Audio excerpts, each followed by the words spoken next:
Hi guys, let's go voiceover Tagalog. First time and forever. Ngayon nga po palang guys, ay isi-zoom ko nga po yung bata na nakita ko. Napinsan ko pala yun.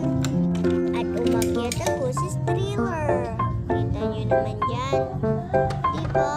Wow, ang ganda. So pinakita ko nga dyan ang view ng aming mga Philippines, mga Pinoy.